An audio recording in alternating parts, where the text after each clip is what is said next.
आज की कहानी की शुरुआत में हमें एक बेहद सुनसान और तपते हुए बीहड़ के बीचों बीच एक छोटा सा घर दिखाया जाता है, जहां बेन नाम का लड़का अपनी गर्लफ्रेंड के साथ रहता है। बेन यहाँ पर टूरिस्ट गाइड का काम करता है। दरअसल यह एक छोटा सा टाउन है जहां पर दूर दूर से लोग घूमने आते हैं और बेन उन्हें इस पूरे खतरनाक बीहड़ को दिखाता है। बेन की गर्लफ्रेंड अब यहाँ से शहर जाना चाहती है क्योंकि उसे अपनी आगे की पढ़ाई पूरी करनी है। वह बेन को अपने साथ शहर चलने के लिए कहती है, लेकिन बेन साफ मना कर देता है क्योंकि बेन को यहाँ पर इस शांत जगह पर रहना अच्छा लगता है और उसका काम भी यहीं पर है। बेन अपनी गर्लफ्रेंड को एक गन देता है और कहता है कि मुझसे एक वादा करो, हमेशा रात को सोने से पहले तुम इसे अपने तकिए के नीचे अपनी सेफ्टी के लिए रखोगी। वह मुस्कुराते हुए कहती है कि हाँ, मैं बिल्कुल ऐसा ही करूंगी, और इसके बाद वह वहां से शहर के लिए चली जाती है। उसके जाने के बाद बेन को इस अकेलेपन में उसकी बहुत ज्यादा याद आती है। अब बेन को पास ही के टाउन से शेरिफ अपने पास बुलाता है और कहता है कि मेडिक नाम का एक बहुत बड़ा और अमीर बिजनेसमैन जो कि लॉस एंजलिस में रहता है, वह यहाँ पर आया है और उसे एक बेहतरीन टूरिस्ट गाइड की जरूरत है। दरअसल वह इस डेजर्ट में डेजर्ट हॉर्न शीप का शिकार करना चाहता है, जिसे ढूंढ पाना और उसका शिकार करना बहुत ही मुश्किल काम है।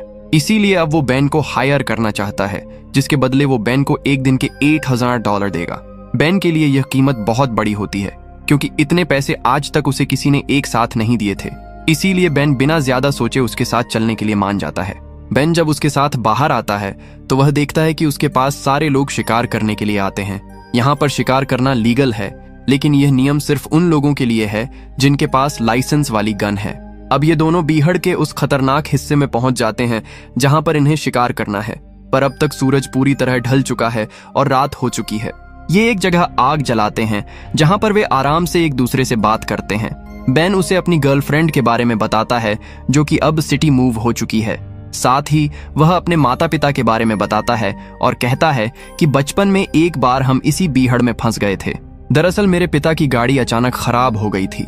हम कई दिनों तक वहां फंसे मदद का इंतजार करते रहे, लेकिन कोई भी मदद के लिए नहीं आया। उस झुलसाती धूप में मेरी मॉम ने अपनी लिपस्टिक मेरे चेहरे पर बार बार लगाई, जिस वजह से मैं उस खतरनाक हीट से बच गया, पर पानी की कमी से वह दोनों नहीं बच पाए और मेरी आंखों के सामने तड़प तड़प कर मर गए। यह दर्दनाक किस्सा कहते कहते बेन बहुत इमोशनल हो जाता है। इसके बाद ये दोनों के दोनों वहीं पर सो जाते हैं। अगली सुबह सूरज निकलते ही ये दोनों शिकार करने के लिए निकलते हैं, जहां पर रास्ते में मेडिक एक जगह बेवजह गोलियां चलाना शुरू कर देता है, जिससे बेन समझ जाता है कि इसे शिकार करने का कोई भी तजुर्बा नहीं है। वह गुस्से में पूछता है कि तुम्हें लाइसेंस किसने दिया। वह बड़े घमंड से बताता है कि मेरे पास लाइसेंस नहीं है, मेरे पास बहुत पैसा है, इसीलिए मुझे किसी लाइसेंस की कोई जरूरत नहीं है। बेन उसे समझाता है कि बिना लाइसेंस वाली गन से यहाँ पर शिकार करना पूरी तरह से गैर कानूनी है, लेकिन इससे पहले कि बेन कुछ और बोलता, मेडिक उसे बहुत सारे पैसे निकाल कर देता है, जिससे बेन का मुंह बंद हो जाता है और वह चुपचाप आगे बढ़ने लगता है। अब ये दोनों के दोनों एक ऊंची चट्टान की चोटी पर जाते हैं, जहां से बेन अपनी दूरबीन से शिकार को ढूंढ रहा होता है। बहुत देर तक उसे कोई भी शिकार नहीं दिखता।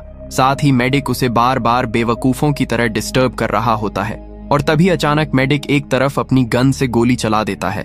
हालांकि बेन ने उसे वहां गोली चलाने के लिए बिल्कुल नहीं कहा था। ये दोनों उस तरफ भाग कर जाते हैं और देखते हैं कि वहां पर इसी टाउन के एक बूढ़े आदमी को, जो यहाँ बीहड़ में मिनरल्स की खोज करता था, उसे गोली लग चुकी है और वह खून से लथपथ पड़ा है। बेन इस बूढ़े आदमी को बहुत अच्छे से जानता था और अब बेन तुरंत उसकी मदद करना चाहता है। इसीलिए वो फर्स्ट एड के लिए गाड़ी के पास भाग कर जाता है। वहीं हमें मेडिक को दिखाया जाता है, जो यह सब देखकर बहुत डर जाता है। उसे समझ में आ चुका है कि उसने एक बहुत बड़ा जुर्म किया है, इसीलिए वह तुरंत अपने साथी को कॉल करता है और सब कुछ बता देता है और कहता है कि मैं शायद अब बहुत बुरी तरह फंस गया हूँ। उसका साथी उसे सलाह देता है कि तुम उस आदमी को एक और गोली मार दो, लेकिन अपनी गन से नहीं, बल्कि बेन की गन से। और इसके बाद मेडिक बिल्कुल ऐसा ही करता है। गन की तेज आवाज सुनकर बेन वापस भाग कर आता है और देखता है कि उस बूढ़े आदमी के शरीर में अब 2 गोलियां हैं। वो मेडिक से चिल्लाकर पूछता है कि तुमने ऐसा क्यों किया। मेडिक बड़ी चालाकी से कहता है कि ये मैंने नहीं किया, बल्कि तुमने किया है। एक गोली तुमने चलाई और एक गोली मैंने, यानी कि इसकी मौत के जिम्मेदार हम दोनों हैं। बेन समझ जाता है कि मेडिक ने ऐसा सिर्फ अपने आप को बचाने के लिए और बेन को फंसाने के लिए किया है। और इसके बाद मेडिक उसे लालच देते हुए कहता है कि अगर तुम इस बारे में किसी को कुछ नहीं बताओगे तो मैं तुम्हें हर साल के 3 लाख दूंगा। साथ ही यूनिवर्सिटी में तुम्हारा एडमिशन भी करवा दूंगा, जिसके बाद तुम शहर में आराम से अपनी गर्लफ्रेंड के साथ रह सकते हो। पैसों और अपने फ्यूचर के बारे में सोचकर बेन उसकी बात मान जाता है, जिसके बाद ये दोनों के दोनों उस बूढ़े आदमी को वहीं रेत में दफना देते हैं, उसकी शांति के लिए प्रार्थना करते हैं और अपनी गाड़ी के पास वापस आ जाते हैं। वहां पर मेडिक पानी को वेस्ट कर रहा होता है और आराम से अपना मुंह धो रहा होता है। ये बात बेन को बिल्कुल अच्छी नहीं लगती, क्योंकि इस सूखे बीहड़ में पानी मिलना बहुत ही मुश्किल है। बेन चुपके से गाड़ी के पास आ जाता है जहां पर उसका बैग रखा हुआ है। उसके पास एक छोटा सा गैजेट है जिससे वह इमरजेंसी मैसेज भेज सकता है। इससे पहले कि वह शेरिफ को मैसेज भेजता, यहाँ पर मेडिक उसे पीछे से देख लेता है और तुरंत गन पॉइंट पर ले लेता है। मेडिक गुस्से में कहता है कि तुम्हारे और मेरे बीच में एक करार हुआ था जिसके मुताबिक तुम इस बारे में किसी को कुछ नहीं बताओगे, लेकिन तुमने धोखा देकर उस करार को तोड़ दिया। जिसके बाद वह उसके गैजेट को पैरों तले कुचलकर तोड़ देता है, साथ ही गन तान कर कहता है कि तुम अपने सारे कपड़े उतारो। बेन को अपनी जान बचाने के लिए उसकी बात माननी पड़ती है। मेडिक उसके कपड़े और जूते उतरवा देता है और कहता है कि अब तुम इसी तरह से नंगे पैर अपने घर जाओ। बेन को उसकी बात माननी पड़ती है और अब वह उस तपते हुए बीहड़ में चलना शुरू कर देता है। मेडिक को अच्छे से पता है कि बेन इस तरह से घर कभी नहीं पहुंच सकता, बल्कि इस भयानक गर्मी और प्यास से उसकी मौत हो जाएगी। जिसके बाद उस बूढ़े आदमी, जिसका नाम चार्ली था, उसकी मौत का पूरा इल्जाम बेन के ऊपर आ जाएगा, क्योंकि उस बूढ़े आदमी के शरीर में एक गोली बेन की भी है।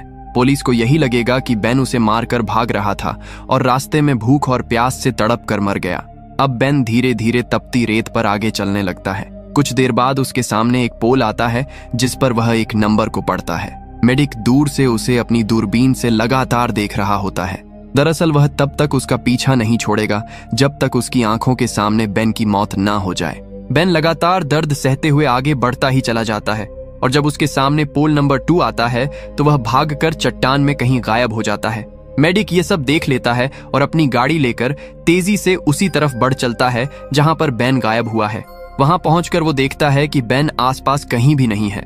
बेन दरअसल इन्हीं चट्टानों में बनी हुई एक गुफा के अंदर चला जाता है जो एक तरह का खुफिया बंकर होता है। और ये बंकर उसी बूढ़े आदमी का है जिसे गोली मारकर मेडिक ने मार दिया था। यहाँ पर खाने पीने की पूरी सप्लाई होती है। बेन सबसे पहले पानी पीकर यहाँ पर अपनी बुझती हुई प्यास बुझाता है। यहाँ पर बहुत सारी फोटोज लगी हैं और इन्हीं फोटोज में से एक फोटो बेन की और उस बूढ़े आदमी की है। दरअसल बेन बहुत सालों से उसे जानता था और वह उसके पिता जैसा था। बेन रोते हुए उससे माफी मांगता है कि मैं तुम्हारी जान नहीं बचा पाया।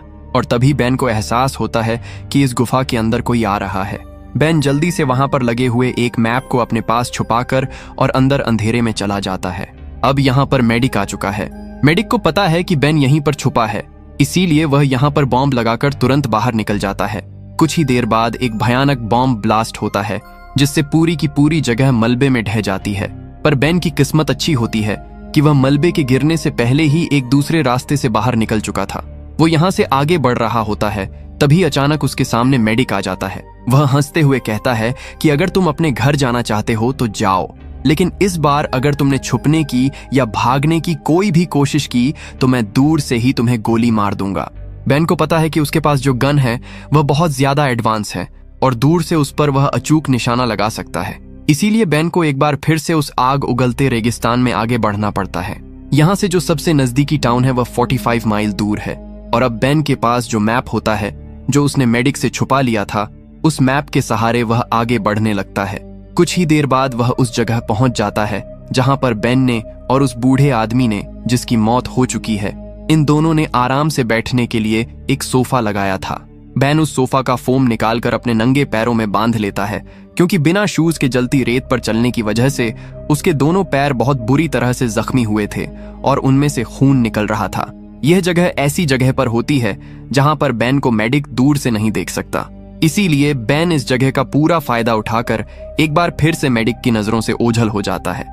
उसके पास जो मैप है उसमें लिखा होता है कि यह खजाने का मैप है और उस मैप को फॉलो करते हुए वह एक जगह पहुंच जाता है जहां पर क्रॉस का निशान बना होता है। वह उस जगह को हाथों से खोदता है जहां पर एक बॉक्स होता है और जब वह उस बॉक्स को खोलता है उसमें एक स्लिंग शॉट और कुछ मार्बल्स होते हैं।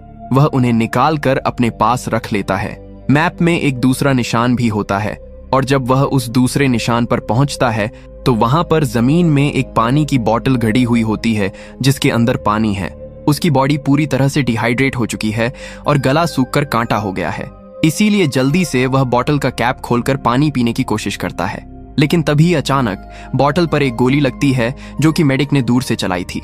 बॉटल दूर जाकर गिरती है, जिससे पूरा का पूरा पानी रेत में बिखर जाता है। दरअसल मैप में लिखा होता है कि यह एक ट्रेजर यानी कि खजाने का नक्शा है, और ऐसे तपते बीहड़ में पानी से बड़ा कोई खजाना नहीं हो सकता, जो बात शायद बेन पहले से जानता था। और अब बेन को एक बार फिर से प्यासे ही अपनी जान बचाने के लिए आगे बढ़ना पड़ता है। वहीं दूर से हमें मेडिक को दिखाया जाता है, जो आराम से ड्रिंक बनाकर पी रहा होता है। उसकी नजर पूरी तरह से बेन के ऊपर ही होती है। कुछ देर और चलने के बाद बेन की हिम्मत जवाब दे जाती है और वह वहीं पर गिर जाता है। और अब मेडिक अपनी गाड़ी लेकर उसके पास आता है। वह देखता है कि बेन पूरी तरह से अचेत है। मेडिक उसके आसपास 2 बार गोलियां चलाता है, यह जानने के लिए कि वह जिंदा है या मर गया, लेकिन बेन बिल्कुल नहीं हिलता, जिससे वह समझ जाता है कि बेन की मृत्यु हो चुकी है, उसका मकसद पूरा हो चुका है। और अब वह अपनी गाड़ी लेकर वहां से निकल जाता है। लेकिन उसे नहीं पता कि बेन अब भी जिंदा है और उसने मरने का सिर्फ नाटक किया था। उसके जाने के बाद बेन उठकर उस तरफ चलने लगता है जहां पर चट्टान के ऊपर एक गुफा के अंदर वो अपनी गर्लफ्रेंड के साथ टाइम स्पेंड किया करता था। वहां पर पानी भी है। दरअसल वो अपनी प्यास बुझाने पानी की तलाश में वहां जा रहा है। और जब वह चट्टान के ऊपर चढ़ रहा होता है तो दूर मेडिक, जो अपने साथी से फोन पर बात कर रहा होता है, वो बेन को जिंदा देख लेता है। और अब उसे बेन पर बहुत भयंकर गुस्सा आता है और वह बेन पर ताबड़तोड़ गोलियां चलाता है। लेकिन बेन किसी तरह से अपनी जान बचाकर और उसकी गोलियों से बचकर उस गुफा के अंदर पहुंच जाता है जहां पर पानी होना चाहिए। लेकिन बदकिस्मती से यहाँ पर पानी नहीं होता, इसीलिए बेन को बहुत गुस्सा आता है। वहीं मेडिक बाहर से चिल्ला चिल्ला कर कहता है कि सरेंडर कर दो, तुम्हें मुझसे कोई नहीं बचा सकता। लेकिन बेन अब रात होने का इंतजार करता है ताकि रात के अंधेरे में वहां से निकल सके। रात हो जाती है और मेडिक ने अपनी गाड़ी की लाइट्स उस तरफ जला रखी होती है जिस गुफा के अंदर बेन है। बेन चुपके से दूसरे रास्ते से बाहर आता है। वह देखता है कि मेडिक बाहर पी कर रहा है और इसी बात का फायदा उठाकर वह गाड़ी से अपनी जैकेट निकाल लेता है, क्योंकि बीहड़ में रात को बहुत ज्यादा कड़ाके की ठंड हो जाती है। मेडिक जब गाड़ी में आता है तो समझ जाता है कि बेन यहाँ पर आया था। वह अपनी गाड़ी को स्टार्ट करके तेजी से बैक करता है। गाड़ी के ठीक नीचे बेन होता है और वह जल्दी से पत्थरों के पीछे छुप जाता है, जिसके बाद मेडिक उसके ऊपर जानलेवा बॉम्ब फेंकता है। बेन के पास वही स्लिंग शॉट होता है जिससे वह एक मार्बल का निशाना लगाता है और निशाना सीधा मेडिक के सर पर जोर से लगता है, जिससे मेडिक वहीं पर बेहोश हो जाता है। मेडिक को जब होश आता है तो वह रस्सियों से बंधा हुआ होता है। वह गाड़ी के पीछे बैठा होता है और अब सुबह हो चुकी है। वह देखता है कि बेन गाड़ी के बाहर है, जिसके बाद बेन गाड़ी चलाकर मेडिक को सीधा शेरिफ के पास ले जाता है और उसे सब कुछ सच सच बताता है कि किस तरह से मेडिक ने उसी के दोस्त बूढ़े आदमी को, यानी कि चार्ली को बेरहमी से मारा था। साथ ही शेरिफ को वह पैसे भी देता है जो उसे मेडिक ने दिए थे ताकि वह अपना मुंह बंद रखे। और अब मेडिक का जुर्म पूरी तरह से साबित हो चुका है।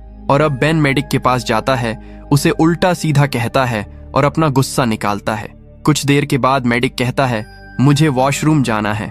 और जब वो वॉशरूम के लिए जाता है तभी कुछ देर के बाद इन्हें अंदर हेलीकॉप्टर की तेज आवाज आती है। बेन भागता हुआ बाहर जाता है और देखता है कि मेडिक हेलीकॉप्टर में बैठ रहा है और वह यहाँ से उड़कर इनकी आंखों के सामने भाग जाता है। दरअसल उसके पास जो स्मार्ट वॉच थी उससे उसने अपने साथी को इन्फॉर्म करके यहाँ पर बुला लिया था और अब वह यहाँ से अपनी जान बचाकर भाग चुका है। इस पूरे डरावने इंसिडेंट के बाद बेन यह तय करता है कि अब वह इस गाइड के काम को कभी नहीं करेगा। वह शहर जाता है जहां पर वह अपनी गर्लफ्रेंड से मिलता है, उसे पूरी घटना के बारे में विस्तार से बताता है और कहता है कि अब मैं हमेशा तुम्हारे साथ ही रहूंगा। मैं उस काम को हमेशा के लिए छोड़ चुका हूं। और एक रात को जब वह अपनी गर्लफ्रेंड के साथ आराम से सो रहा होता है तभी उसे भयानक सपना आता है कि मेडिक उसके सामने है, उसके हाथ में गन है और वह उसे शूट करने वाला है। घबराहट में उसकी नींद खुल जाती है। वह देखता है कि उसके सामने कोई नहीं होता, पर जैसे ही वह एक बार फिर से अपनी आंखें बंद करता है मेडिक की असलियत में आवाज आती है। मेडिक सच में वहां पर खड़ा होता है, उसके हाथ में गन होती है। मेडिक हंसते हुए कहता है कि पिछली बार तुम बच गए थे लेकिन अब तुम्हें मुझसे कोई नहीं बचा सकता। और वो उसे शूट करने वाला होता है कि तभी बेन की गर्लफ्रेंड उसे पीछे से शूट कर देती है। दरअसल बेन ने जो उसे गन दी थी वह हमेशा अपने तकिए के नीचे रखकर सोती थी और उसी गन से वह फुर्ती से उसे गोली मार देती है, जिसके बाद बेन भी अपनी गन से गोली चलाता है और मेडिक की वहीं पर मृत्यु हो जाती है। और इस तरह से मेडिक की जिंदगी का हमेशा के लिए खात्मा हो जाता है। और इसी के साथ हमारी आज की यह स्टोरी यहीं पर खत्म हो जाती है। तो दोस्तों, आपको यह स्टोरी कैसी लगी हमें कमेंट करके जरूर बताना और इसी तरह की कहानियों के लिए हमारे चैनल को सब्सक्राइब जरूर कर लेना।